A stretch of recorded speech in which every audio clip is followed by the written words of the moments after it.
بھوک کی حالت میں آپ حرام کو تھوڑا سا کھا سکتے ہو اپنی زندگی بچانے کے لیے، اور بیچ میں اللہ تعالیٰ نے یہ فرما دیا کہ اللہ نے ہمارے لیے ہمارا دین مکمل کر دیا۔ تو اللہ نے اس آیت میں بتا دیا اس سورہ میں کہ ہمارا دین مکمل ہے، اب اس میں جو بھی ہم ایڈیشن کریں گے وہ بدعت ہوگی، اور بدعت کا سب سے بڑا نقصان تو ایک تو یہ ہے کہ آپ کو رسول کہ جو بدعت کو ایجاد کرے گا، رسول اللہ صلی اللہ علیہ وسلم کے ہاتھوں وہ حوض کوثر پہ پانی پینے سے روک دیا جائے گا۔ تو تو اس چیز کو اپنے خود بھی عمل کرنا ہے، اور اپنے آس پاس لوگوں کو بھی بتانا ہے کہ بدعات کا کیا نقصان ہے۔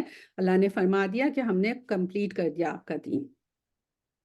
آپ سے دریافت کرتے ہیں ان کے لیے کیا کچھ حلال ہے۔ یہ دوبارہ صحابہ کرام آپ صلی اللہ علیہ وسلم سے سوالات پوچھ رہے ہیں۔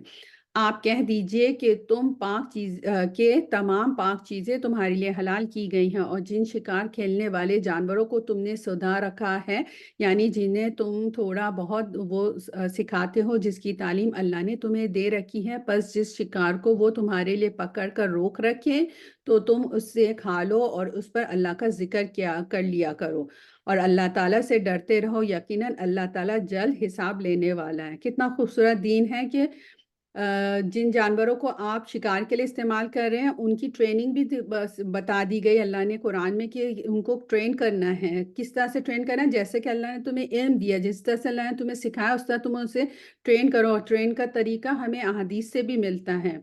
ایسے سدھائے ہوئے جانوروں کا شکار کیا ہوا جانور دو شرطوں کے ساتھ حلال ہے۔ ایک یہ کہ اسے شکار کے لیے چھوڑتے وقت بسم اللہ پڑھی گئی ہو، اور دوسرا یہ کہ شکاری جانور شکار کر کے اپنے مالک کے لیے رکھ چھوڑے اور اسی کا انتظار کرے، خود نہ کھائے، حتیٰ کہ اگر اس نے مار بھی ڈالا ہو، تب بھی مقتول شکار شدہ جانور حلال ہوگا، بشرطے اس کے شکار میں سدھائے اور چھوڑے ہوئے جانور کے علاوہ کسی اور جانور کی شرکت نہ ہو۔ یہ صحیح بخاری کی حدیث میں اس کی تفصیل ہے۔ یعنی کہ پہلا کام تو یہ کہ بسم اللہ کر کے آپ نے، جیسے اگر کتے کو آپ نے ٹرین کیا ہے تو آپ بسم اللہ پڑھ کے آپ اس کتے کو چھوڑیں گے اور وہ آپ کا شکار پکڑ کے لائے گا، لیکن وہ شکار کو پکڑے گا ضرور، لیکن وہ شکار میں اگر اس نے اس شکار میں سے کچھ تھوڑا سا کھا لیا اس کتے نے تو پھر وہ آپ کے اوپر حرام ہوگا، پھر وہ حلال نہیں ہوگا۔ کہا نا کہ وہ اس کو رکھ چھوڑے اپنے مالک کے لیے۔ اور پھر اگر کتا کوئی شکار کر کے لا رہا ہے اور بیچ میں کوئی گدھ آ گیا یا کوئی اور جانور یا کوئی اور کتا آ گیا جس نے اس شکار میں منہ مار لیا تو بھی وہ آپ کے لیے حلال نہیں ہوگا۔ تو اللہ تعالیٰ نے ہماری یہاں پہ بھی رہنمائی فرمائی ہے۔ کل پاکیزہ چیزیں آج تمہارے لیے حلال کی گئی، اور اہل کتاب کا ذبیحہ تمہارے لیے حلال ہے، اور تمہارا ذبیحہ ان کے لیے حلال، اور پاک دامن مسلمان عورتیں اور جو لوگ تم سے پہلے کتاب دیے گئے ان کی پاک دامن عورتیں بھی حلال ہیں، جبکہ تم ان کے مہر ادا کرو، اس طرح کہ تم ان سے باقاعدہ نکاح کرو، یہ نہیں کہ اعلانیہ زنا کرو یا پوشیدہ بدکاری کرو۔ منکرین ایمان کے عمل ضائع اور اکارت ہیں، اور آخرت میں وہ دہاڑنے والوں میں سے ہوں گے، یعنی کہ عذاب میں ہوں گے۔ اللہ ہمیں عذاب سے بچائیں۔ یہاں پر جیسے پلیز اپنے مائک کو کیجیے، اہل کتاب کا وہی ذبیحہ حلال ہوگا جس میں خون بہایا گیا ہوگا، کہ جس میں خون بہایا نہیں گیا وہ حلال نہیں ہے۔ اور یہاں پر جب ذکر کیا گیا کہ اہل کتاب کی عورتوں کے ساتھ نکاح کی اجازت ہے تو کیا کروں؟ تم سمجھ نا، اس طرح بولا میں کیا کر سکتی ہوں؟ میں تو دل کے اندر تو نہیں جا سکتی نا تم میرے۔ اعوذ باللہ من الشیطان الرجیم۔ اہل کتاب کی عورتوں کے ساتھ نکاح کی اجازت کے ساتھ ایک تو پاک دامنی کی قید ہے، یعنی کہ پاک دامن ہونا ضروری ہے۔ اگر ایسا نہیں ہوگا تو پھر نکاح میں ایمان کے ضائع ہونے کا اندیشہ ہے، اور جو کہ بہت ہی خطرناک بات ہے۔ تو ہم یہ تو سنتے ہیں اہل کتاب سے نکاح جائز ہے، نکاح جائز ہے۔ اللہ تعالیٰ نے یہاں پہ قرآن میں خود بتا دیا اہل کتاب کی پاک دامن عورتوں سے نکاح جائز ہے، ٹھیک ہے۔ تو اس میں یہ دیکھنا ضروری ہے کہ وہ عورتیں پاک دامن بھی ہوں، اور اگر وہ پاک دامن نہیں ہوں گی اور کسی ایسی آپ نے اہل کتاب کی عورت سے شادی کی تو اس میں آپ کا ایمان جانے کا خطرہ ہوگا۔ تو اللہ تعالیٰ اس سے ہمیں محفوظ رکھے، ہمارے بچوں کو محفوظ رکھیں۔ اے ایمان والو، جب تم نماز کے لیے اٹھو تو اپنے منہ کو اپنے ہاتھوں کوہنیوں سمیت دھو لو، اپنے سروں کا مسح کرو اور اپنے پاؤں کو ٹخنوں سمیت دھو لو، اور اگر تم جنابت کی حالت میں ہو تو غسل کر لو۔ ہاں، اگر تم بیمار ہو یا سفر کی حالت میں ہو تو تم میں سے کوئی قضائے حاجت سے فارغ ہو کر آیا ہو یا تم عورتوں سے ملے ہو یعنی ان سے صحبت کی ہو اور تمہیں پانی نہ ملے تو پاک مٹی سے تیمم کر لو، اسے اپنے چہروں پر اور ہاتھوں پر مل لو۔ اللہ تعالیٰ تم پر کسی قسم کی تنگی ڈالنا نہیں چاہتا ہے، بلکہ اس کا ارادہ تمہیں پاک صاف کرنا ہے اور تمہیں اپنی بھرپور نعمت دینے کا ہے تاکہ تم شکر ادا کرو۔ یہاں پہ جو منہ کا ذکر ہے اس میں ناک میں پانی چڑھانا اور کلی کرنا بھی ہو گیا۔ اور یہاں پہ جو اللہ تعالیٰ نے فرمایا نا، تیمم کا جو طریقہ آپ لوگوں نے پہلے بھی پڑھا، آئی تھنک کل آپ نے پڑھا تیمم کا طریقہ، اور اس میں دوبارہ تیمم بتایا گیا۔ تو قرآن میں ہے کہ پہلے چہرے پہ ہاتھ ملنا ہے اور پھر ہاتھوں پر ملنا ہے، ٹھیک ہے؟ تو اب اور حدیث میں یہ بھی آتا ہے کہ پہلے ہاتھوں پر آپ نے ملنا ہے، پھر چہرے پہ ملنا ہے اپنے ہاتھ کو۔ اور اس میں دو طریقے بتائے گئے ہیں حدیث کی روح سے، کہ اپنے ہاتھوں کو مٹی پہ مارنا ہے ایک دفعہ، پھر پھونک مار کے یعنی ہاتھوں سے مٹی جھاڑ کے آپ نے پھیرنا ہے، اور دوسرا طریقہ یہ بھی بتایا کہ 2 مرتبہ آپ نے مٹی کو ٹچ کرنا ہے۔ پہلی دفعہ مٹی کو ٹچ کر کے آپ نے چہرے پہ یا ہاتھوں پہ ملنا ہے، اور اس کے بعد دوبارہ مٹی پہ ہاتھ پھیر کے مطلب اس کو ہاتھ سے جھاڑ کے پھر دوسری جگہ پہ پھیرنا ہے۔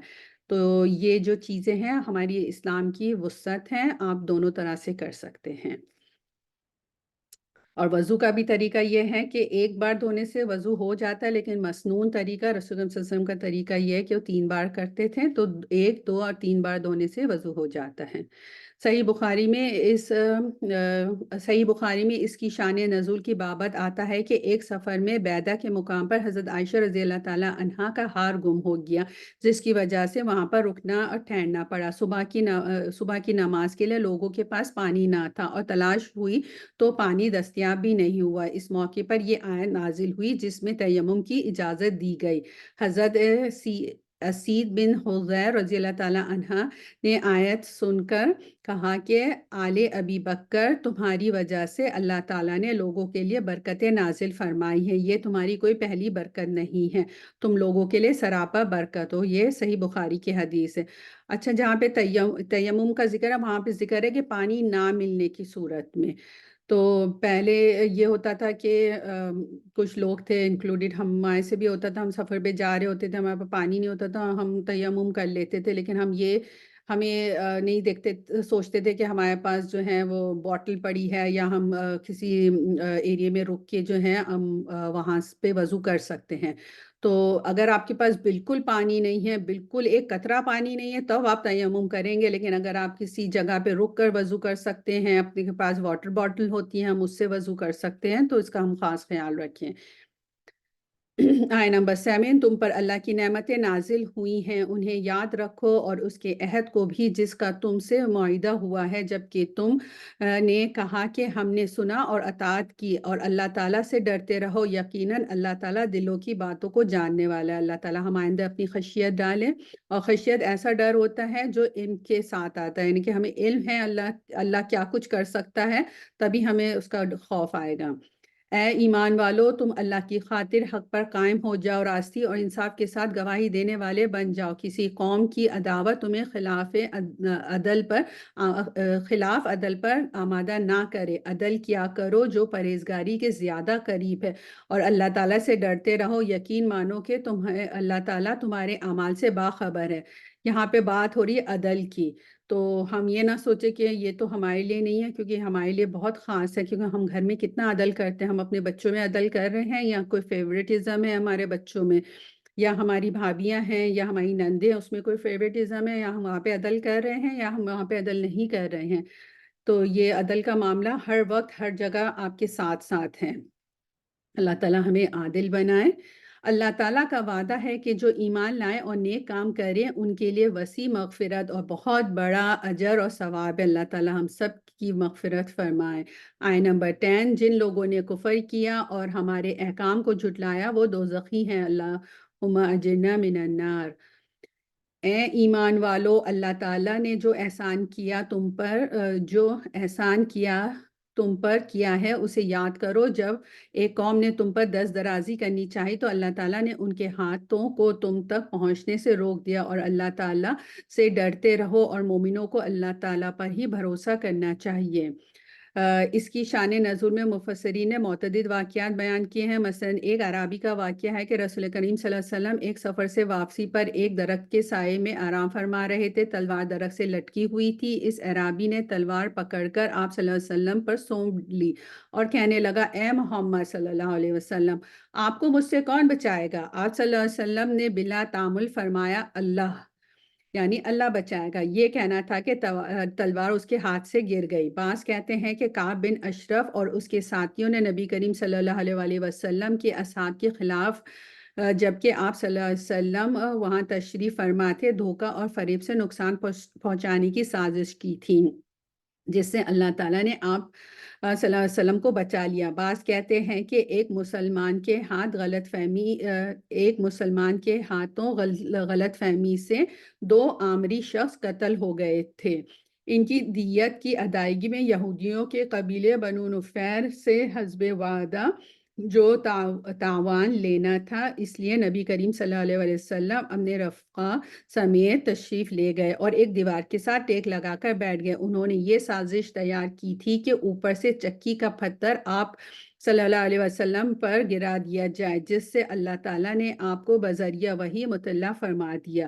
ممکن ہے کہ سارے واقعات کے بعد یہ آیت نازل ہوئی، کیونکہ ایک آیات کے نزول کے کئی اسباب و عوامل ہو سکتے ہیں، اور یہ تفسیر ابن کثیر اور فتح باری کی تفسیر ہے۔ آیت نمبر 12، اللہ تعالیٰ نے بنی اسرائیل سے عہد و پیمان لیا اور انہی میں سے 12 سردار ہم نے مقرر فرمائے، اور اللہ تعالیٰ نے فرمایا، یقیناً میں تمہارے ساتھ ہوں اگر تم نماز قائم رکھو گے اور زکوٰۃ دیتے رہو گے اور میرے رسولوں کو مانتے رہو گے اور اس کی مدد کرتے رہو گے اور اللہ تعالیٰ کو بہت قرض دیتے رہو گے، تو یقیناً میں تمہاری برائیاں تم سے دور رکھوں گا اور تمہیں ان جنتوں میں لے جاؤں گا جس کے نیچے نہریں بہتی ہیں۔ اب ان کے عہد و پیمان کے بعد بھی تم میں سے جو انکاری ہو جائے وہ یقیناً راہ سے بھٹک گیا۔ تو اللہ تعالیٰ ہم سے ہماری برائیاں کب دور کریں گے؟ کتنی بڑی خوشخبری کہ اللہ تعالیٰ ہم سے ہماری برائیاں جب دور کریں گے جب ہم ہم نماز قائم کریں گے، ہم زکوٰۃ دیں گے، رسولوں کو مانیں گے، اور جو ساری باتیں اللہ تعالیٰ نے اس میں کہی وہ ہم سب کریں گے، تو اللہ تعالیٰ ہم سے ہماری برائیوں کو دور کر دیں گے، کیونکہ کوئی انسان فرشتہ نہیں ہوتا، ہر انسان سے غلطیاں خطائیاں ہوتی ہیں۔ پھر ان کی عہد شکنی کی وجہ سے ہم نے ان پر اپنی لعنت نازل فرمائے اور ان کے دل سخت کر دیے کہ وہ کلام کو اپنی جگہ سے بدل ڈالتے ہیں، اور جو کچھ نصیحت انہیں کی گئی تھی اس کا بہت بڑا حصہ بھلا بیٹھے۔ ان کی ایک نہ ایک خیانت تجھے ملتی رہے گی، ہاں تھوڑے سے ایسے نہیں بھی ہیں، یعنی کہ اچھے لوگ بھی ہیں، پس تو انہیں معاف کرتا رہ، بے شک اللہ تعالیٰ احسان کرنے والوں سے محبت کرتا ہے۔ اللہ تعالیٰ ہمیں بھی محسنین میں سے بناتے۔ اور لعنت، اللہ تعالیٰ نے فرمایا لعنت کا مطلب ہوتا ہے اللہ کی رحمت سے دوری۔ آیت نمبر 14، جو اپنے آپ کو نصرانی کہتے ہیں، ہم نے ان سے بھی عہد و پیمان لیا، انہوں نے بھی اس کا بڑا حصہ فراموش کر دیا، انہیں نصیحت کی گئی تھی، ہم نے بھی ان کے درمیان آپس میں بغض اور عداوت ڈال دی جو قیامت تک رہے گی، اور جو کچھ یہ کرتے ہیں عنقریب اللہ انہیں سب بتا دے گا۔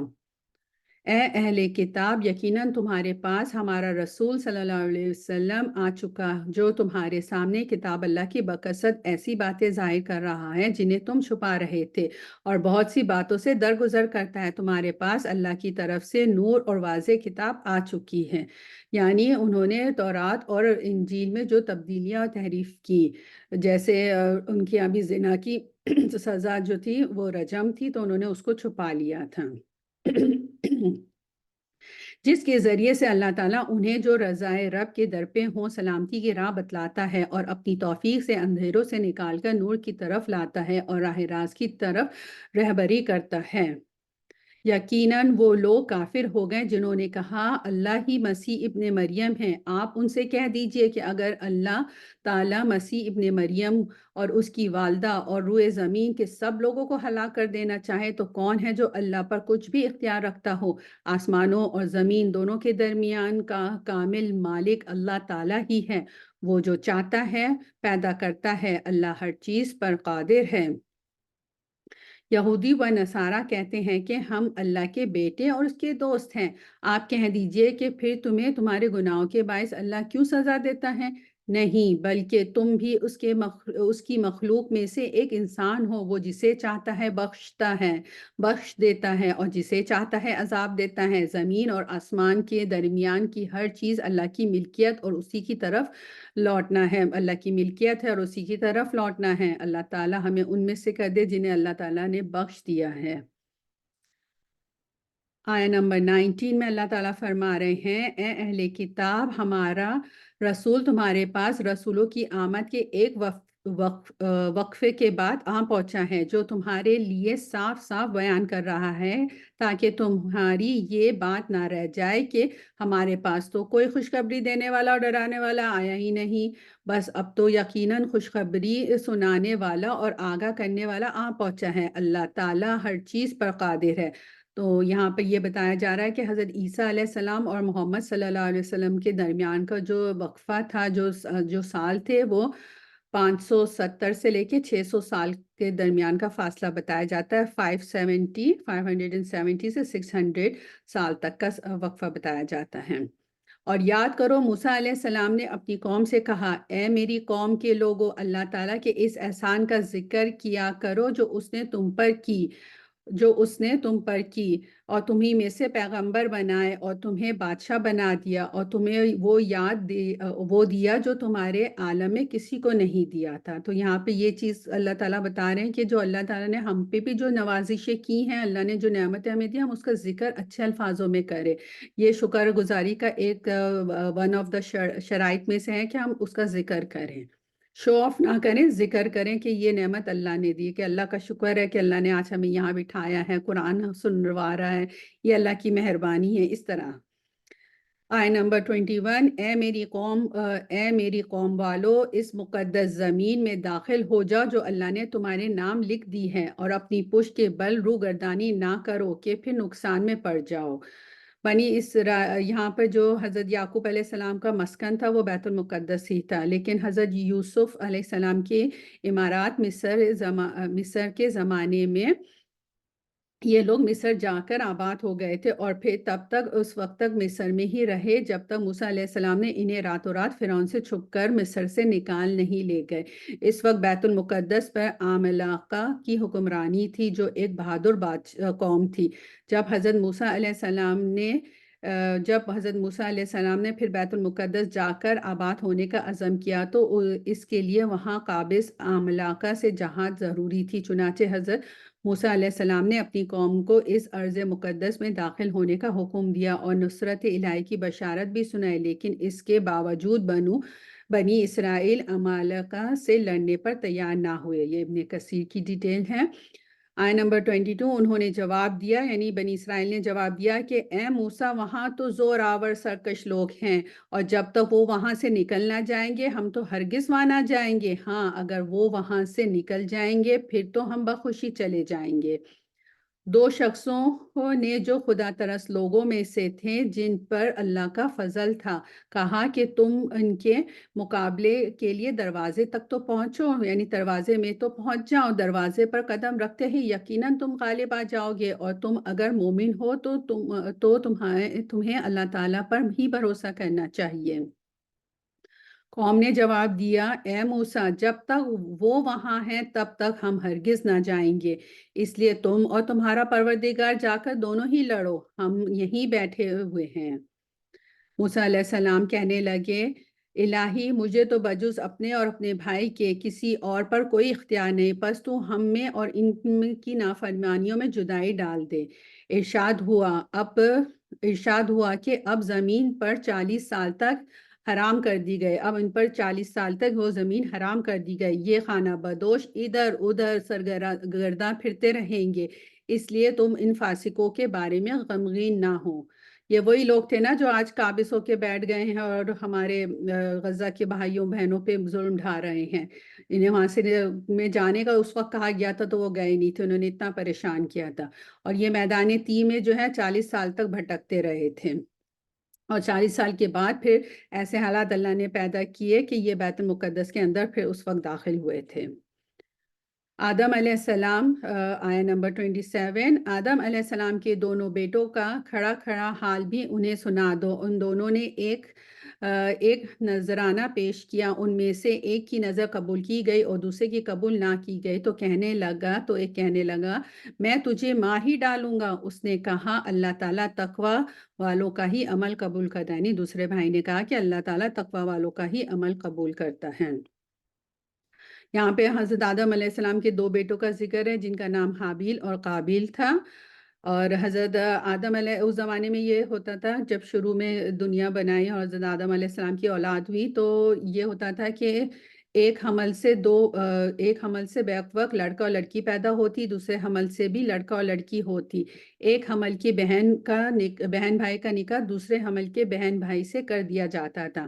حابیل کے ساتھ پیدا ہونے والی بہن کوئی زیادہ خوبصورت نہ تھی، جبکہ قابیل کے ساتھ پیدا ہونے والی بہن بہت خوبصورت تھی۔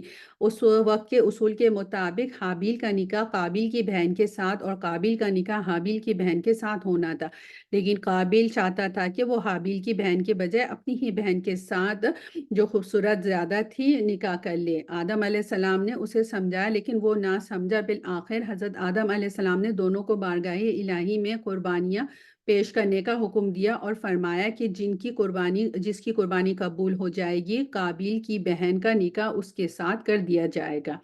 حابیل کی قربانی قبول ہو گئی، یعنی آسمان سے آگ آئی اور اسے کھا گئی۔ اس زمانے میں اسی طرح سے پتہ چلتا تھا کہ کس کی قربانی قبول ہوئی ہے، جو اس کی قبول ہونے کی دلیل تھی۔ بعض مفسرین کے خیال ہے کہ ویسے ہی دونوں بھائیوں نے اپنے طور پر اللہ کی بارگاہ میں نظر پیش کی، یعنی دونوں اوپینین ہیں کہ ایک تو اس قصے کی وجہ سے انہوں نے قربانی کی تھی اللہ کے سامنے، اور ایک دوسرا اوپینین یہ ہے کہ انہوں نے کسی ریزن کی وجہ سے قربانی نہیں کی تھی، جس ایسے ہی کی تھی۔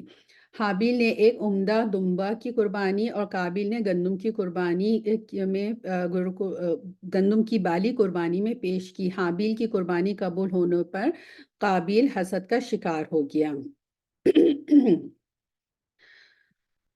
گو تو میرے قتل کے لیے دست درازی کرے لیکن میں تیرے قتل کی طرف ہرگز ہاتھ نہیں بڑھاؤں گا، میں تو اللہ پروردگار عالم سے خوف کھاتا ہوں۔ تو حابیل نے کیوں اپنے ڈیفینس کے لیے ہاتھ نہیں بڑھایا؟ کیونکہ حابیل جو ہے وہ اللہ سے ڈرتا تھا۔ یہ اللہ کا خوف ہوتا ہے جو انسان کو برائیوں سے روکتا ہے۔ میں تو چاہتا ہوں کہ تو میرا گناہ اپنے سر لے لے اور دوزخیوں میں شامل ہو جائے، ظالموں کا یہی بدلہ ہے۔ پس اسے اس کے نفس نے اپنے بھائی کے قتل پر آمادہ کر دیا اور اس نے اسے قتل کر ڈالا، جس سے نقصان پانے والوں میں سے ہو گیا۔ پھر اللہ تعالیٰ نے ایک کوے کو بھیجا جو زمین کھود رہا تھا تاکہ اسے دکھائے کہ وہ کس طرح اپنے بھائی کی لاش کو چھپا دے۔ وہ کہنے لگا ہائے افسوس کہ میں ایسا کرنے سے بھی گیا گزرا ہو گیا ہوں کہ اس کوے کی طرح اپنے بھائی کی لاش کو دفنا دیتا، پھر تو بڑا ہی پشیمان اور شرمندہ ہو گیا۔ یعنی کہ اس نے قتل تو کر دیا تھا لیکن اس کے بعد اس سے پشیمانی اور شرمندگی ضرور ہوئی تھی، اور یہی زندہ دل کی علامت ہے کہ اگر ہم کوئی غلطی کریں اور اگر ہمیں پشیمانی ہوتی ہے تو اس کا مطلب ہے کہ ہمارے لیے ہدایت کے دروازے اللہ نے کھلے رکھے ہیں۔ اسی وجہ سے ہم نے بنی اسرائیل پر یہ لکھ دیا کہ جو شخص کسی کو بغیر اس کے کہ وہ کسی کا قاتل ہو یا زمین میں فساد مچانے والا ہو قتل کر ڈالے تو گویا اس نے تمام لوگوں کو قتل کر دیا، اور جو شخص ایک کی جان بچائے اس نے گویا تمام لوگوں کو زندہ کر دیا۔ اور ان کے پاس ہمارے بہت سے رسول ظاہر دلیلیں لے کر آئے، لیکن پھر اس کے بعد بھی ان میں اکثر لوگ زمین میں ظلم و زیادتی اور زبردستی کرنے والے ہی رہے ہیں۔ ایک بندے کو ناحق قتل کرنا ایسا ہے جیسے پوری انسانیت کو قتل کرنا۔ اس کا مطلب ہے کہ جو پہلا انسان پیدا ہوا ہے اور جو آخری انسان اس دنیا میں ہوگا قیامت کے دن تک، ان سب کو قتل کرے۔ ایک قتل کا اتنا ہے کہ اس نے ان سب لوگوں کو قتل کیا۔ کوئی انسان ان سب لوگوں کو قتل نہیں کر سکتا، اتنے لوگوں کو، لیکن اس کا گناہ اتنے لوگوں کے سر پہ جائے گا۔ اور جو دنیا میں جو بھی قتل ہوں گے، جو قابل نے جو ایک قتل کیا، اب دنیا میں قیامت تک جو بھی قتل ہوں گے اس سب کا ایک ایک حصہ قابل کو جاتا رہے گا۔ تو اللہ تعالی ہم سب کو معاف کرے۔ آج کل دنیا میں قتل و غارت کتنا آسان ہو گیا ہے، کبھی آنر کے نام پہ قتل ہو رہا ہے، تو کبھی قبیلوں کے نام پہ قتل ہو رہا ہے، تو کبھی مذہب کے نام پہ قتل ہو رہا ہے، کبھی دشمنیوں کے نام پہ، جو جائیدادوں کے نام پہ قتل ہو رہا ہے۔ اللہ تعالی ہم سب کو محفوظ رکھے ہر شر سے۔ آیت نمبر 33 میں اللہ تعالیٰ فرما رہے ہیں، جو اللہ تعالیٰ سے اور اس کے رسولوں سے لڑے اور زمین میں فساد کرتے پھرے، ان کی سزا یہی ہے کہ وہ قتل کر دیے جائیں یا سولی چڑھا دیے جائیں، یا مخالف جانب سے ان کے ہاتھ پاؤں کاٹ دیے جائے، انہیں جلا وطن کر دیا جائے۔ یہ تو ہوئی ان کی دنیاوی ذلت اور خواری، اور آخرت میں ان کے لیے بڑا بھاری عذاب ہے۔ یہ جو سارے عذاب اللہ نے بتائے، یہ بھی اگر دنیاوی لحاظ سے دیکھے جائیں تو بہت بھاری عذاب ہے۔ لیکن امیجن کریں، اللہ نے کہا کہ یہ تو صرف دنیا میں ہوگا، لیکن جو آخرت میں ان کو عذاب دیے جائیں گے وہ اس سے کئی زیادہ بھاری ہوں گے۔ ہاں، جو لوگ اس سے پہلے توبہ کر لے کہ تم ان پر قابو پا لو، تو یقین مانو کہ اللہ تعالیٰ بہت بخشش اور رحم و کرم والا ہے۔ اللہ تعالیٰ ہم سب کو فوراً توبہ کرنے کی توفیق عطا فرمائے۔ توبۃ النصوح یعنی خالص توبہ کرنے کی توفیق عطا فرمائے۔ مسلمانوں، اللہ تعالیٰ سے ڈرتے رہو اور اس کا قرب تلاش کرو اور اس کی راہ میں جہاد کرو تاکہ تمہارا بھلا ہو۔ یقین مانو کہ کافروں کے لیے اگر وہ سب کچھ جو ساری زمین میں بلکہ اس کی مثل اور بھی ہو، اور وہ اس سب کو قیامت کے دن کے عذاب کے بدلے فدیے میں دینا چاہیں تو بھی ناممکن ہے کہ ان کا فدیہ قبول کر لیا جائے، اور ان کے لیے دردناک عذاب ہے۔ یہ چاہیں گے کہ وہ دوزخ میں سے نکل جائیں، لیکن ہرگز اس میں سے نہیں نکل سکیں گے، ان کے لیے دائمی عذاب ہے۔ چوری کرنے والے مرد اور چوری کرنے والی عورت، چوری کرنے والے مرد اور عورت کے ہاتھ کاٹ دیا کرو، یہ بدلہ ہے اس کا جو انہوں نے کیا، عذاب اللہ کی طرف سے، اور اللہ تعالیٰ قوت اور حکمت والا ہے۔ اچھا، جو یہ ہاتھ کاٹنے کا جو بات ہے، یہ پورا شولڈر سے ہاتھ کاٹنا نہیں ہے، یہ ہتھیلیاں کاٹنے کا ذکر ہے۔ اور یہ ہر چوری پہ ہاتھ کاٹنے کا ذکر، ہر چوری پہ یہ ہاتھ کاٹنا نہیں ہے، اس کی کچھ خاص حدیں ہیں جو شریعت نے فکس کی ہیں، کہ اس کے تحت اگر کسی نے چوری کی ہے، چاہے وہ مرد ہو یا عورت، اس کے ہاتھ کاٹ دیے جائیں گے۔ اور ہاتھ کاٹنے کا پروسیس کا چھوٹا سا مفہوم یہ ہے کہ ان کے ہاتھ کاٹے جاتے تھے، اور پھر ان کو آگے کی ہتھیلیاں جو ہوتی تھیں وہ کاٹی جاتی تھی، پھر ان کو کھولتے گرم پانی میں ڈبویا جاتا تھا، جس کی وجہ سے وہ خون بند ہو جاتا تھا۔ لیکن ہاتھ کاٹنا ایک اذیت، اور وہ کھولتے گرم پانی میں ڈالنا دوسری اذیت ان کے لیے، لیکن اس سے ان کا خون بند ہو جاتا تھا۔ پھر اس ہاتھ کو وہ گلے سے لٹکا کے بازاروں میں گھماتے تھے، یہ تیسری اذیت، کہ سب لوگوں کو پتہ چلے کہ یہ مرد ہے یا عورت ہے جس نے چوری کری ہے۔ وہ اس کا انڈیکیشن ہوتی تھی کہ پورے محلے میں، پورے بازاروں میں اسے گھما کے اس کو ذلیل کرایا جاتا تھا کہ اس نے چوری کی ہے۔ جو شخص اپنے گناہ کے بعد توبہ کر لے اور اصلاح کر لے تو اللہ تعالیٰ رحمت کے ساتھ اس کی طرف لوٹتا ہے۔ یقیناً اللہ تعالیٰ معاف فرمانے والا اور مہربانی کرنے والا ہے۔ ہمارے قرآن کی یہ خوبصورتی ہے کہ جب اللہ تعالیٰ عذاب کی اور سزاؤں کی بات کرتے ہیں، اس کے بعد اللہ تعالیٰ اپنی رحمت کی بھی بات فرماتے ہیں۔ اللہ تعالیٰ کی رحمت اتنی وسیع ہے کہ اللہ تعالیٰ کی ایک رحمت صرف دنیا میں ہے، جس کی وجہ سے ہم لوگ ایک دوسرے کے ساتھ محبت نرمی سے بات کرتے ہیں۔ جانوروں کے اندر بھی وہی رحمت ہے، وہ ایک دوسرے کے ساتھ ایک دوسرے پہ چڑھائی نہیں کرتے۔ اور 99 جو ہیں رحمتیں، وہ اللہ تعالیٰ نے آخرت میں اپنے لیے رکھی ہیں۔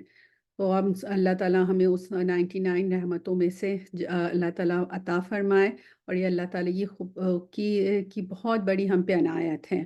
اللہ تعالیٰ ہمیں اصلاح فرما دے ہمارے ہر کاموں میں۔ کیا تجھے معلوم نہیں کہ اللہ تعالیٰ ہی کے لیے زمین اور آسمان کی بادشاہت ہے، جسے چاہے سزا دے اور جسے چاہے معاف کر دے، اللہ تعالیٰ ہر چیز پر قادر ہے۔ آیت نمبر 41 میں اللہ تعالیٰ فرما رہے ہیں، اے رسولو، آپ ان لوگوں کے پیچھے نہ کڑیے جو کفر میں سبقت کر رہے ہیں، خواہ وہ ان منافقوں میں سے ہوں جو زبانی تو ایمان کا دعویٰ کرتے ہیں لیکن حقیقتاً ان کے دل با ایمان نہیں۔ اور یہودیوں میں سے کچھ لوگ ایسے ہیں جو غلط باتیں سننے کے عادی ہیں، عادی ہیں اور ان لوگوں کے جاسوس ہیں جو اب تک آپ کے پاس نہیں آئی، وہ کلمات کے اصلی موقف کو چھوڑ کر انہیں تبدیل کر دیا کرتے ہیں۔ کہتے ہیں کہ اگر تم یہ حکم دیے جاؤ تو قبول کر لینا، اور اگر یہ حکم دیے جاؤ تو الگ تھلگ رہنا، اور جس کا خراب کرنا اللہ کو منظور ہو تو آپ اس کے لیے خدائی ہدایت میں سے کسی چیز کے مختار نہیں۔ اللہ تعالیٰ کا ارادہ ان کے دلوں کو پاک کرنے کا نہیں ہے، ان کے لیے دنیا میں بھی بڑی ذلت اور رسوائی ہے، اور آخرت میں بھی ان کی بڑی سخت سزا ہے۔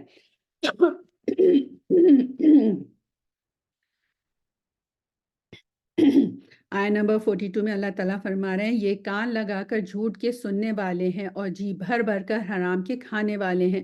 اگر یہ تمہارے پاس آئیں تو تمہیں اختیار ہے کہ خواہ ان کے آپس کا فیصلہ کرو، خواہ ان کو ٹال دو۔ اگر تم ان سے منہ پھیرو گے تو وہ بھی یہ تم کو ہرگز کوئی ضرر نہیں پہنچا سکتے، اور اگر تم فیصلہ کرو تو ان میں عدل و انصاف کے ساتھ فیصلہ کرو، یقیناً عدل والوں کے ساتھ اللہ محبت کرتا ہے۔ اب دوبارہ عدل کی بات ہے کہ دیکھیں ان سب چیزوں کے باوجود بھی اللہ نے کہا کہ عدل کرنا ہے، عدل کو کبھی بھی اپنے ہاتھوں سے نہیں چھوڑنا ہے۔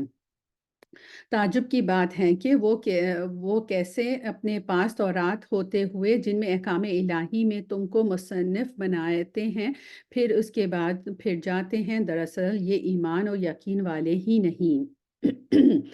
ہم نے تورات نازل فرمائی جس میں ہدایت نور ہے یہودیوں میں اسی تورات کے ساتھ اللہ تعالیٰ کے ماننے والے انبیاء علیہ السلام اور اہل اللہ اور علماء فیصلہ کرتے تھے کیونکہ انہیں اللہ کی اس کتاب کی حفاظت کا حکم دیا گیا تھا اور وہ اس پر اقراری گواہ تھے۔ اب تمہیں چاہیے کہ لوگوں سے نہ ڈرو اور صرف میرا ڈر رکھو، میری آیتوں کو تھوڑے سے مول نہ بیچو، اور جو اللہ تعالیٰ کی اتاری ہوئی وحی کے ساتھ فیصلہ نہ کرے وہ پورے اور پختہ کافر ہیں۔ اللہ تعالیٰ ہمیں اپنی خشیت عطا فرمائے۔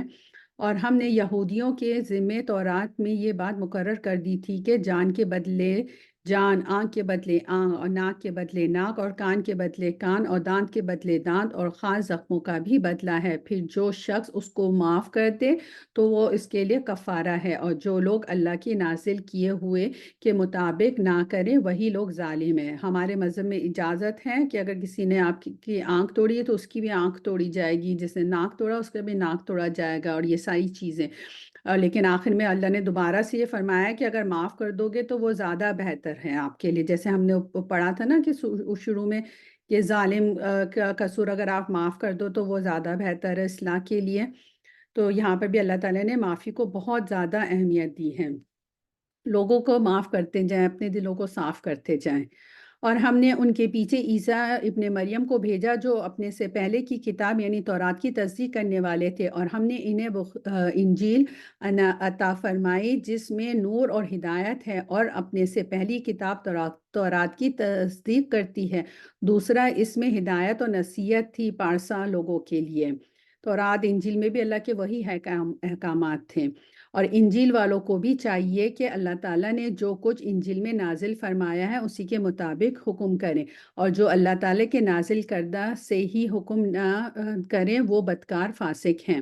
اور ہم نے آپ کی طرف حق کے ساتھ یہ کتاب نازل فرمائی جو اپنے سے اگلی کتابوں کی تصدیق کرنے والی ہے، ان کی محافظ ہے، اس لیے آپ ان کے آپس کے معاملات میں اسی اللہ کی اتاری ہوئی کتاب کے مطابق حکم کیجیے، اس حق سے ہٹ کر ان کی خواہش کے پیچھے نہ جائیے۔ تم میں سے ہر ایک کے لیے ہم نے ایک دستور اور راہ مقرر کر دی، اگر منظور مولا ہوتا تو سب کو ایک ہی امت بنا دیتا، لیکن اس کی چاہت ہے کہ جو تمہیں دیا ہے اس میں سے تمہیں آزمائے۔ تم نیکیوں کی طرف جلدی کرو، تم سب کا رجوع اللہ ہی کی طرف ہے، پھر وہ تمہیں ہر چیز بتا دے گا جس میں تم اختلاف کرتے ہو۔ یعنی آزمائشیں تو آئیں گی، آپ نے پہلے سے پارے میں پڑھا ہوگا نا کہ اللہ تعالیٰ تو ضرور آزمائے گا، بس آزمائش کے وقت ہمیں ثابت قدم رہنا ہے اور اللہ تعالیٰ کے فیصلے پر راضی رہنا ہے۔ آپ ان کے معاملات میں خدا کی نازل کردہ وحی کے مطابق ہی حکم کیا کیجیے، ان کی خواہشوں کی تابعداری نہ کیجیے، ان سے ہوشیار رہیے کہ کہیں یہ آپ کو اللہ کے اتارے ہوئے کسی حکم سے ادھر ادھر نہ کر دیں۔ اگر یہ لوگ منہ پھیر لیں تو یقین کریں کہ اللہ تعالیٰ کا ارادہ یہ ہے کہ انہیں ان کے بعض گناہوں کی سزا دے ہی ڈالے، اور اکثر لوگ نافرمانی ہی کرتے ہیں۔ کیا یہ لوگ پھر سے جہالت کا فیصلہ چاہتے ہیں؟ یقین رکھنے والے لوگوں کے لیے اللہ تعالیٰ سے بہتر فیصلے اور حکم کرنے والا کون ہو سکتا ہے؟ اے ایمان والو، تم یہودی اور نصارہ کو دوست نہ بناؤ، یہ تو آپس میں ایک دوسرے کے دوست ہیں۔ تم میں سے جو بھی ان میں سے کسی سے دوستی کرے وہ بے شک انہی میں سے ہیں۔ ظالموں کو اللہ تعالیٰ ہرگز راہ راست نہیں دکھاتا۔ یہاں پر جو بات کی گئی یہود اور نصارہ کو دوست نہ بناؤ، اس میں ہمیں دو چیزوں کا خیال رکھنا چاہیے کہ کس طرح کی دوستی کی بات کی جا رہی، دلی دوستی کی، اور کن کو دوست نہ بناؤ۔ دوسری بات یہ، وہ یہود و نصارہ جو مسلمانوں کے دشمن ہیں، جو مسلمانوں کا مذاق اڑاتے ہیں، جو مسلمانوں کے دین کا مذاق اڑاتے ہیں، وہ یہود و نصارہ جن کے دلوں میں بغض ہیں، آپ ان کو دوست نہ بنائیں۔ اس کے برعکس ہمارے مذہب میں دیکھا جاتا ہے کہ ہمیں جیسے رسول اللہ صلی اللہ علیہ وسلم نے کے زمانے میں بھی دیکھا جاتا تھا کہ لوگ ان کے ساتھ کاروبار کرتے تھے، کیونکہ ان میں کچھ اچھے لوگ بھی ہیں۔ یہ اس دوستی سے منع کیا جا رہا ہے جو دلی دوستی ہے، کہ آپ اپنے سیکریٹس ان کے ساتھ نہ شیئر کریں، کیونکہ یہ آپ کو نقصان ہی پہنچائیں گے۔ آپ دیکھیں گے کہ جن کے دلوں میں بیماری ہے وہ دوڑے دوڑے ان میں گھس رہے ہیں اور کہتے ہیں کہ ہمیں خطرہ ہے، ایسا نہ ہو کہ کوئی حادثہ ہم پر پڑ جائے، بہت ممکن ہے کہ اللہ تعالیٰ فتح دے دے یا وہ اپنے پاس سے کوئی اور چیز لائے، پھر تو یہ اپنے دلوں میں چھپائی ہوئی باتوں پر نادم ہونے لگیں گے۔ اور ایماندار کہیں گے، کیا یہی وہ لوگ ہیں جو بڑے مبالغے سے اللہ کی قسمیں کھا کر کہتے ہیں کہ ہم تمہارے ساتھ ہیں، ان کے اعمال غارت ہوئے اور یہ ناکام ہوئے۔ اے ایمان والو، تم میں سے جو شخص اپنے دین سے پھر جائے تو اللہ تعالیٰ بہت جلد ایسی قوم کو لائے گا جو اللہ کی محبوب ہوگی اور وہ بھی اللہ سے محبت رکھتی ہوگی۔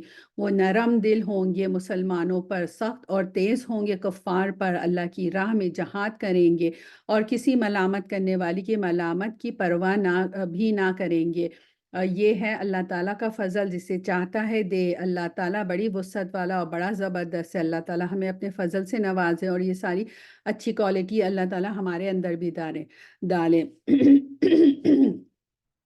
اللہ تعالیٰ نے اپنے علم کے مطابق فرمایا، جس کا واقعہ نبی کریم صلی اللہ علیہ وسلم کی وفات کے فوراً بعد ہوا، اس فتنہ مرتد کے خاتمے کا شرف حضرت ابو بکر صدیق رضی اللہ تعالیٰ عنہ اور ان کے رفقائے کو حاصل ہوا۔ یعنی کہ رسول اللہ صلی اللہ علیہ وسلم کے انتقال کے بعد فوراً ہی لوگ جو ہے وہ مرتد ہونا شروع ہو گئے تھے، زکوٰۃ کا انکار کرنے لگے تھے، نبوت کا دعوے دار اٹھ کھڑے ہوئے تھے۔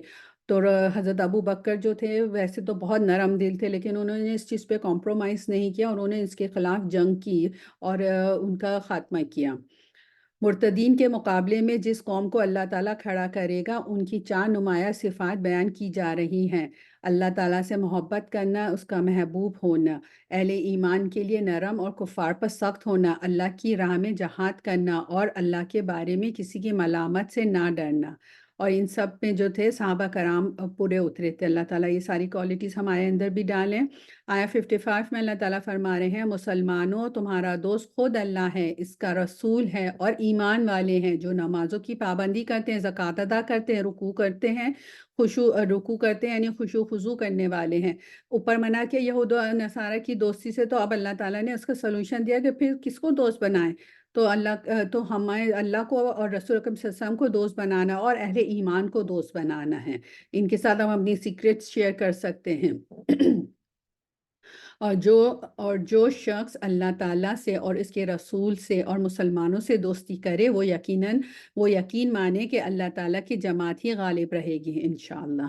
مسلمانوں ان لوگوں کو دوست نہ بناؤ جو تمہارے دین کو ہنسی کھیل بنائے ہوئے ہیں، خواہ وہ ان میں سے ہوں جو تم سے پہلے کتاب دیے گئے ہوں یا کفار ہوں۔ اگر تم مومن ہو تو اللہ تعالیٰ سے ڈرتے رہو۔ یہاں وہی بات آ گئی کہ ان کو دوست نہ بناؤ جو تمہارے دین کا مذاق اڑا رہا ہے۔ یہاں پہ تو کفار کی بات ہو رہی ہے، یہود و نصارہ کی بات ہو رہی ہے، لیکن آج بہت افسوس کے ساتھ کہنا پڑتا ہے کہ ہم دین والے بھی اپنے دین کا مذاق اڑاتے ہیں۔ کسی کے حجاب کا، بائے کا مذاق اڑ رہا ہے، تو کسی کی داڑھی کا اڑ رہا ہے، کسی کے 5 وقت نماز پڑھنے پہ اڑ رہا ہے ان کا مذاق، یا جنت اور جہنم کے پہ لطیفے بنا کے ان کا مذاق اڑایا جا رہا ہے۔ اللہ تعالیٰ ہمیں اس سے محفوظ رکھیں۔ اور جب تم نماز کے لیے پکارتے ہو تو وہ ہنسی کھیل ٹھہرا لیتے ہیں، یہ اس واسطے کہ بے عقل ہیں۔ جو اس کی آپ کہہ دیجئے اے یہودیوں اور نصرانیوں، تم میں سے صرف اس لیے دشمنیاں کر رہے ہو کہ ہم اللہ تعالیٰ پر اور جو کچھ ہماری جانب نازل کیا گیا ہے، جو کچھ اس سے پہلے اتارا گیا ہے، اس پر ایمان لائے ہیں، اور اس لیے بھی کہ تم میں اکثر فاسق ہیں۔ کہہ دیجئے کہ کیا میں تمہیں اس شخص کے بارے میں جو اس سے بھی زیادہ بدتر اللہ کے نزدیک ہے، وہ جس پر اللہ تعالیٰ نے لعنت کی اور اس پر غصہ ہوا، اور ان میں سے بعض کو بندر اور سور بنا دیا، اور جنہوں نے معبودان باطل کی پرستش کی یعنی شیطان کی پرستش کی، یہی لوگ بدتر درجے والے ہیں اور یہی راہ راست سے بہت زیادہ بھٹکنے والے ہیں۔ اور اگین وہی بات ہے کہ لعنت کی ان پہ، یعنی کہ لعنت کا مطلب ہوتا ہے اللہ کی رحمت سے دوری۔ اور وہ جب تمہارے پاس آتے ہیں تو کہتے ہیں کہ ہم ایمان لائیں، حالانکہ وہ کفر لیے ہوئے ہی آئے تھے اور اسی کفر کے ساتھ ہی گئے بھی، اور یہ جو کچھ چھپا رہے ہیں اللہ تعالیٰ خوب جانتا ہے۔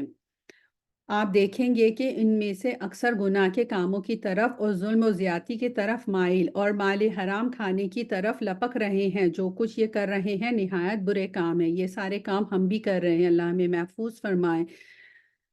انہیں ان کے عابد و عالم جھوٹ باتوں کے کہنے اور حرام چیزوں کے کھانے سے کیوں نہیں روکتے؟ بے شک برا کام ہے جو یہ کر رہے ہیں۔ تو ہمیں توفیق اللہ تعالیٰ دے کہ ہم عمل بالمعروف اور نہی عن المنکر کریں، کہ بھلائی کا حکم دیں اور لوگوں کو برائی سے روکیں۔ اور یہودیوں نے کہا کہ اللہ تعالیٰ کے ہاتھ بندھے ہوئے ہیں، بلکہ انہی کے ہاتھ بندھے ہوئے ہیں، اور ان کے اس قول کی وجہ سے ان پر لعنت کی گئی، بلکہ اللہ تعالیٰ کے دونوں ہاتھ کھلے ہوئے ہیں، جس طرح چاہتا ہے خرچ کرتا ہے، اور جو کچھ تیری طرف تیرے رب کی جانب سے اتارا جاتا ہے وہ ان میں سے اکثر کو سرکشی اور کفر میں بڑھا دیتا ہے، اور ہم نے ان میں آپس میں ہی قیامت تک کے لیے عداوت اور بغض ڈال دیا ہے۔ جب کبھی لڑائی کی آگ کو بھڑکانا چاہتے ہیں تو اللہ اسے بجھا دیتا ہے۔ یہ ملک بھر میں شر فساد مچاتے پھرتے ہیں، اور اللہ تعالیٰ فسادیوں سے محبت نہیں کرتا۔ اور اگر یہ اہل کتاب ایمان لاتے اور تقوی اختیار کرتے تو ہم ان کی تمام برائیاں معاف فرما دیتے، اور ضرور انہیں راحت و آرام کی جنتوں میں لے جاتے۔ اور اگر یہ لوگ تورات اور انجیل اور اس کی جانب جو کچھ اللہ تعالیٰ کی طرف سے نازل فرمایا گیا ہے ان کے پورے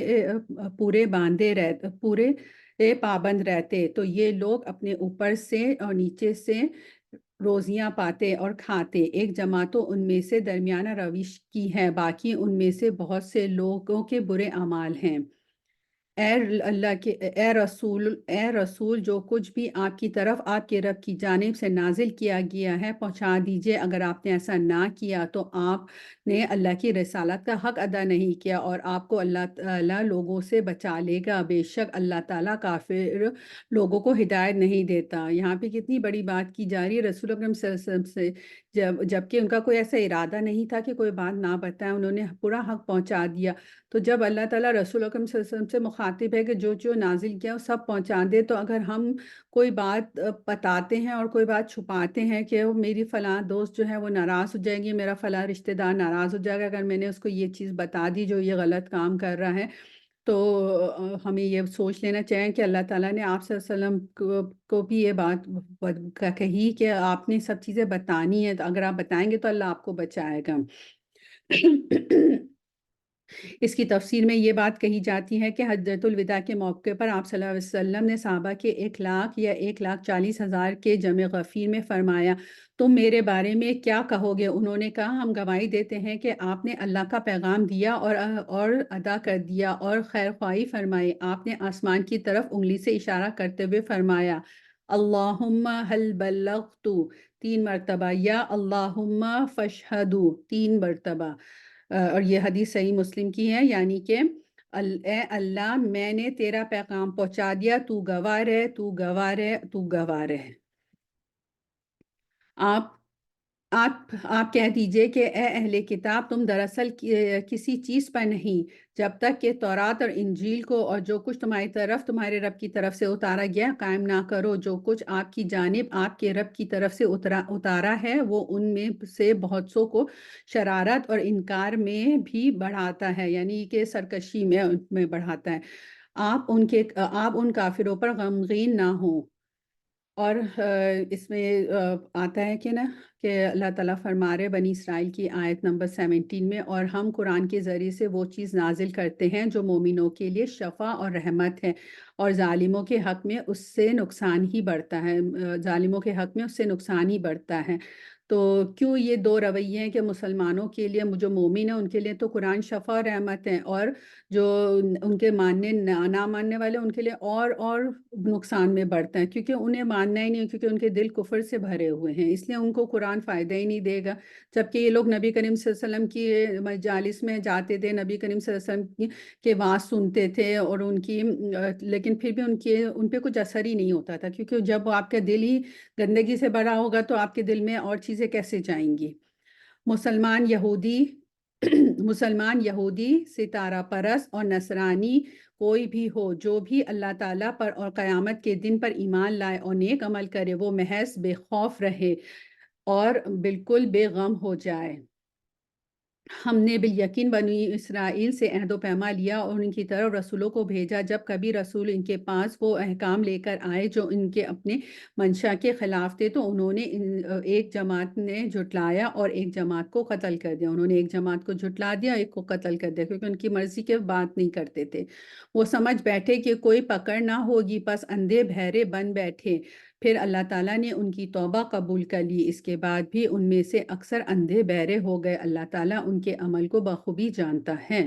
بے شک وہ لوگ کافر ہو گئے جن کا قول یہ ہے کہ مسیح ابن مریم ہی اللہ ہے، حالانکہ خود مسیح نے کہا تھا کہ اے بنی اسرائیل، اللہ ہی کی عبادت کرو جو میرا اور تمہارا سب کا رب ہے۔ یقین مانو کہ جو شخص اللہ کے ساتھ شریک کرتا ہے، اللہ تعالیٰ نے اس پر جنت حرام کر دی ہے، اس کا ٹھکانہ جہنم ہی ہے، اور گناہ گاروں کی مدد کرنے والا کوئی نہیں۔ اللہم اجرنا من النار۔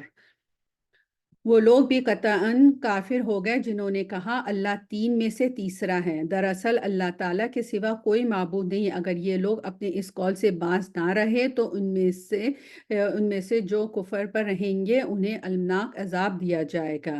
انہوں نے حضرت عیسیٰ علیہ السلام اور ان کی والدہ کو بھی اللہ قرار دیا، یعنی کہ ہم نے جیسے پہلے ذکر کیا کہ انہوں نے اللہ کو کہا کہ وہ اللہ ہے، پھر عیسیٰ علیہ السلام کو، اور پھر مریم علیہ السلام کو، تو انہوں نے اس طرح سے 3 خدا بنا لیے تھے۔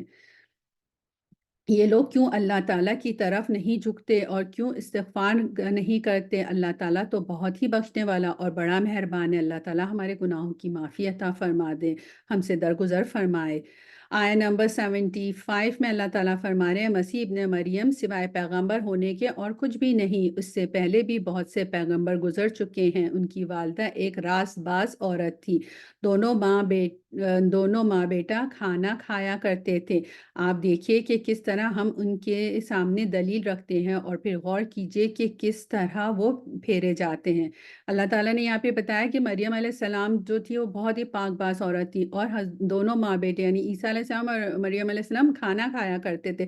تو جو کھانا کھاتا ہے، کھانا کھانے کی ضرورت تو انسانوں جانوروں کو ہوتی ہے، اللہ کو تو نہیں ہوتی، کیونکہ وہ تو کھانا کھلاتا ہے نہ کہ خود کھانا کھاتا ہے۔ تو اللہ نے یہ دلیل بتائی ہے کہ وہ تو خود کھانا کھاتے تھے، تو وہ خدا کیسے ہو سکتے ہیں؟ آپ کہہ دیجئے کہ تم اللہ کے سوا ان کی عبادت کرتے ہو جو نہ تمہیں کسی نقصان کے مالک ہے اور نہ کسی نفع کے۔ اللہ ہی خوب سننے والا اور پوری طرح جاننے والا ہے۔ کہہ دیجئے اے اہل کتاب اپنے دین میں ناحق غلو اور زیادتی نہ کرو، ان لوگوں کی نفسانی خواہشات کی پیروی نہ کرو جو پہلے سے بہک چکے ہیں اور بہت سو کو بہکا بھی چکے ہیں اور سیدھی راہ سے ہٹ گئے ہیں۔ اللہ تعالیٰ ہمیں نیک لوگوں کی کمپنی عطا فرمائے جو اللہ اور رسول کو ماننے والے ہوں۔ بنی اسرائیل کے کافروں پر حضرت داؤد علیہ السلام اور حضرت عیسیٰ علیہ السلام کی زبانی لعنت کی گئی اس وجہ سے کہ وہ نافرمانیاں کرتے تھے اور حد سے آگے بڑھتے تھے، حد سے آگے بڑھ جاتے تھے۔